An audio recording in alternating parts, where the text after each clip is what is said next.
आज से 40 दिन बाद या तो तुम ये बोलोगे काश मैंने पढ़ाई किया होता।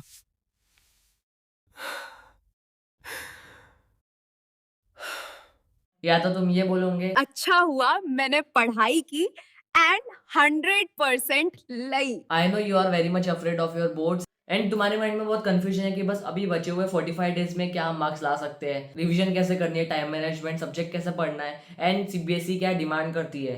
सो डोंट वरी, ये सब कुछ मैंने वीडियो में कवर किया है। बस अगर तुम थोड़े से भी सीरियस हो फॉर योर बोर्ड्स तो ये वाली वीडियो एंटर देखना, नहीं तो अभी चल जाओ। एंड आज इस वीडियो में जितने रिसोर्सेज इंपॉर्टेंट है फॉर योर क्लास 10 बोर्ड्स वो सब रिसोर्सेज प्रोवाइड करने वाला हूँ। सो वीडियो को एंड तक जरूर देखना।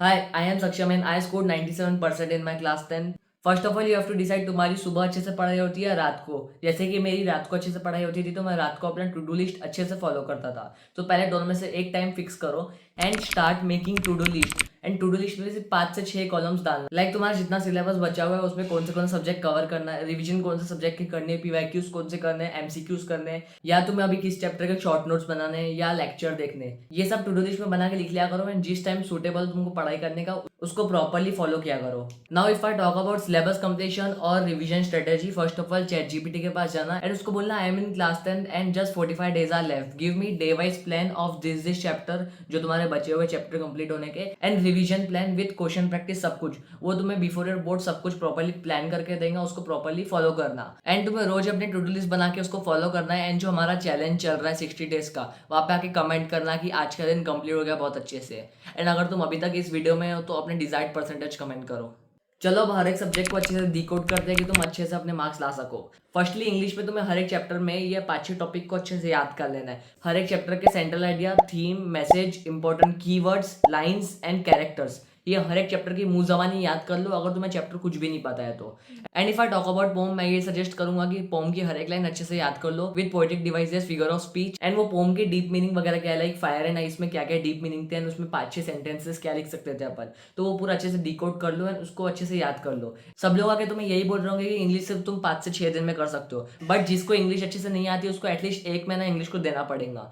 सो तुम हर एक चैप्टर के वो पॉइंट्स याद कर लो, लेक्चर देख लो एक बार एंड 2 बार एनसीईआरटी पढ़ लो। इसके बाद सीधा तुम्हें चैप्टर वाइज पीवाईक्यूज पे जाना है, selfstudy.com में अवेलेबल है। एंड तुम्हें जितने क्वेश्चन आंसर्स मिल रहे हैं उसको सिर्फ रीड करो। रीड करोगे तो तुम्हें फॉर्मिंग एंड स्ट्रक्चरिंग समझ आएगा एंड कुछ क्वेश्चन आंसर प्रैक्टिस करना। एंड आई स्वेयर जब तुम बहुत सारे क्वेश्चन आंसर पीवाईक्यूज के एंड एनसीईआरटी रीड करोगे, ये तुम्हें इतना हेल्प करेगा जब तुम अपने बोर्ड्स में बैठोगे ना, तुम वैसे का वैसा लिख के भी आओगे।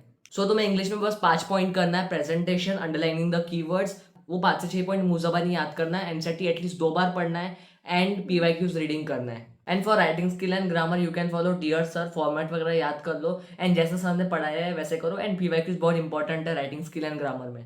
Now let me jump to maths, one of my favourite subject जिसमें मैंने 99 लाए थे। अब अगर मैथ्स में तुमने कुछ भी नहीं पढ़ा है, स्टार्ट करो वापस से यूट्यूब पे जाओ, 2-2 या 3-3 घंटे के मैक्स लेक्चर लगाओ एंड देन एनसीईआरटी कवर करो। वो खत्म होने के बाद पीवाईक्यूज लगाओ एंड अगर टाइम बचता है तो एग्जाम्पलर कवर करो। एंड अगर मैथ्स के हर एक चैप्टर को तुम 3 दिन भी देते हो तो 45 डेज में तुम्हारा मैथ्स का सिलेबस प्रॉपरली कवर होगा।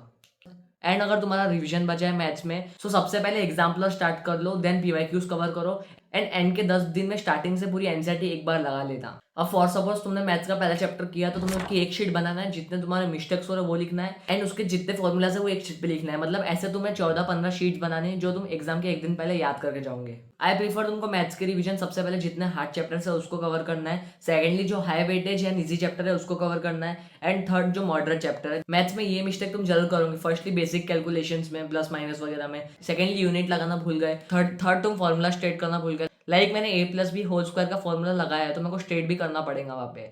एंड फाइनल आंसर को प्रॉपरली लिखना या जो आंसर है उसको बॉक्स में प्रेजेंट करना। ये सब चीज़ों से तुम्हारा चेकर इंप्रेस होगा एंड तुम्हें पूरे मार्क्स देगा। For question practice I would prefer जो हार्ड चैप्टर्स है ना उसके 2016-17 से लगाओ, बाकी जो इजी और मॉडरेट चैप्टर है उसके लास्ट के 2-3 साल के भी लगा लेना, that's enough. And but exemplar जरूर से लगा लेना, उसके क्वेश्चन रिपीट होते हैं। For basic maths you have to do NCERT plus basic maths के जितने पीवाईक्यू से लगा लेना एंड कोई भी बुक के 3-4 सैंपल पेपर लगा लेना टाइमर लगा के, बट सीबीएसई के मिस मत करना। अब अगर एसएसटी में कुछ भी नहीं पढ़ा है so you don't have time कि तुम हर एक चैप्टर पढ़ते बैठोगे। अब तुम्हें क्या करना है, जिस टीचर को फॉलो करते हैं उसके डिटेल लेक्चर्स देख लो, वही नोट्स को रिवाइज कर लो, बिकॉज वो जो पढ़ाएंगे ना वहां से क्वेश्चन बहुत सारे बनेंगे, बट जो competency and hard level question है वो बॉक्सेस, कार्टून्स एंड जो नीचे रेफरेंस में लिखा रहता वो उसमें से आएंगे। सो उसको एक बार रीड करना एंड जो इंपॉर्टेंट टॉपिक्स जो तुम्हारे टीचर्स बताए एसएसटी में उसको एक बार एनसीईआरटी से रीड कर लेना, इतना कर लो एसएसटी में। एंड अगर तुम एनसीईआरटी पढ़ चुके हो, बस रिवीजन करना है, सो हिस्ट्री में एक्टिव रिकॉलिंग करो, मतलब बार बार एनसीईआरटी मत पढ़ो, वो टॉपिक देखो, वो टॉपिक में क्या था उसको मन में याद करो एंड उसको शॉर्ट नोट्स बनाओ, डेट वाइज शॉर्ट नोट्स बनाओ। सिविक्स में सबसे इंपॉर्टेंट है हर एक टॉपिक के तुम 3-4 सब पॉइंट्स याद करो एंड उसमें क्या क्या लिखा है वो तुम समझ लो एंड वो डायरेक्ट आंसर में प्रेजेंट करो, फुल मार्क्स आ जाएंगे आराम से। बट सिविक्स में जिस चैप्टर से 5 मार्क के क्वेश्चन आते हैं, like political party and outcomes of democracy, वो चैप्टर के क्वेश्चन आंसर अच्छे से याद कर लेना। ज्योग्राफी में एक बार एनसीईआरटी रीडिंग कर लेना, बिकॉज जो एमसीक्यूज हार्ड वाले आते हैं वो एनसीईआरटी से आएंगे पूरे। एंड अगर नोट्स होंगे तो उसको बार बार रिवाइज करते जाओ एंड मैंने मेरे नोट्स भी प्रोवाइड कर दिए, so you can refer that. And economics तो बहुत ईजी है, उसमें डायरेक्ट क्वेश्चंस बनते हैं, इनडायरेक्ट क्वेश्चंस नहीं आएंगे। अब एसएसटी में तुम्हें हर एक आंसर पॉइंट वाइज प्रेजेंट करना है, उसके साथ साथ अंडरलाइन कर लेना कीवर्ड्स वगैरह। एंड अगर मैं हिस्ट्री की बात करूँ तो डेट इज नॉट इंपॉर्टेंट कि तुम डालो इच, बट अगर तुम डेट डालोगे तुम्हारा वेटेज बढ़ेगा आंसर का। एंड सिविक्स में तुम्हें सब पॉइंट्स डालना है, उसके आगे आंसर लिखना है, लाइक अगर आउटकम्स ऑफ डेमोक्रेसी पूछे तो 5 सब पॉइंट डालना एंड उसके बाद उसके आंसर लिखना। ज्योग्राफी में तुम्हें एज इट इज 5 पॉइंट के आंसर लिखना है, but it will be better अगर तुम डायग्राम्स वगैरह बना के हो, लाइक अगर रेन वाटर हार्वेस्टिंग के बारे में पूछा तो तुम उसके डायग्राम्स वगैरह से प्रेजेंट करो, फ्लो चार्ट से प्रेजेंट करो आंसर्स में। It would for sure increase your weightage and marks. Now if I talk about science, तुमने अगर साइंस में कुछ भी नहीं पढ़ा है, कोई भी एक चैप्टर लो, अलग सर के लेक्चर देखो, बहुत अच्छे से समझाए डिटेल में 2-3 घंटे में, एंड जितने क्वेश्चन प्रैक्टिस करा रहे हो उसको 1-2 बार रिवाइज कर लो। देन सीधा जंप टू योर एनसीईआरटी के इंटेक्स एंड एनसीईआरटी के क्वेश्चन, उसको अच्छे से 1-2 बार लगा लो। एंड उसके बाद अगर टाइम बचता है तो 5-6 सैम्पल पेपर सॉल्व करो एंड पीवाईक्यूज देखना भूलना मत। एंड अगर बस रिवीजन करना है तो जो तुम्हारे नोट्स है स्टार्टिंग से उसको 2-3 बार रिवाइज कर लो एंड उसके बाद पीवाईक्यूज या सैम्पल पेपर लगाना शुरू कर दो बहुत सारे। अब कोई भी एक पेज में जितने फिजिक्स के फॉर्मूलाज है वो लिखो, जितने केमिकल इक्वेशन है पूरे टेक्स्ट बुक में वो एक पेज में उतार दो, एंड जितने डायग्राम्स है ये 5-6 पेजेस की एक बुक बनाओ एंड उसको बार बार रिवाइज करते रहो। एंड केमिकल इक्वेशन की बात करूँ, जब पूछा गया है तभी लिखना, जबरदस्ती में लिख के मत आना, अपने मार्क्स कटा लूंगे। बैलेंसिंग ऑफ इक्वेशन सबसे इंपॉर्टेंट है, तो उसकी ट्रिक्स वगैरह देख लेना कैसे करते हैं। फिजिक्स एंड केमिस्ट्री में तुम लोग एक गलती जरूर करोगे, क्वेश्चन गलत रीड कर लोगे या गिवन गलत लिख लोगे, तो उसको ध्यान रखना। एंड फॉर्मूला कब कहाँ कैसे लगाना है वो तुम्हें प्रैक्टिस से ही समझेगा, जितनी ज्यादा प्रैक्टिस करोगे फिजिक्स वगैरह के क्वेश्चन की। फॉर बायो सबसे इंपॉर्टेंट है नोट्स, एंड बायो में डायरेक्ट क्वेश्चन बनते हैं, कुछ इनडायरेक्ट क्वेश्चन बनते हैं। डिस्क्रिप्शन में तुम्हें साइंस के सबसे important questions, PYQs, probable question and competency based questions की लिस्ट मिल जाएंगी, वहां से प्रैक्टिस कर सकते हो। बायो में सबसे इंपॉर्टेंट थ्योरी एंड डायग्राम है, सो मेक श्योर तुम उसको बार बार रिवाइज करो। अब हिंदी में तुम्हें एक चीज करना है, पहले एक लेक्चर देखना है, एनसीईआरटी रीडिंग करने है एंड पीवाईक्यूज करने हैं, इसके अलावा कुछ मत करना।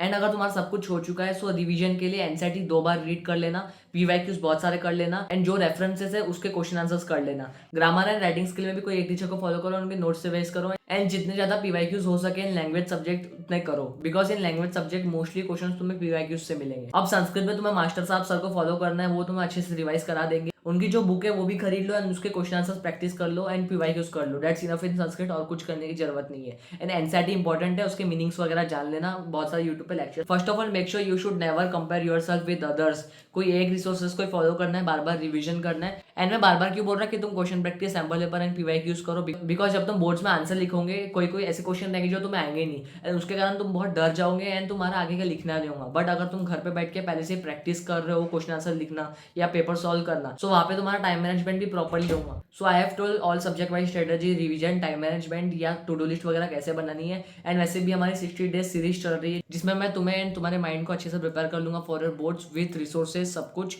इस वीडियो को अभी तक देखे हो सो कुछ ना कुछ कमेंट कर दो, तब तक के बाय, मिलते हैं नेक्स्ट वीडियो में।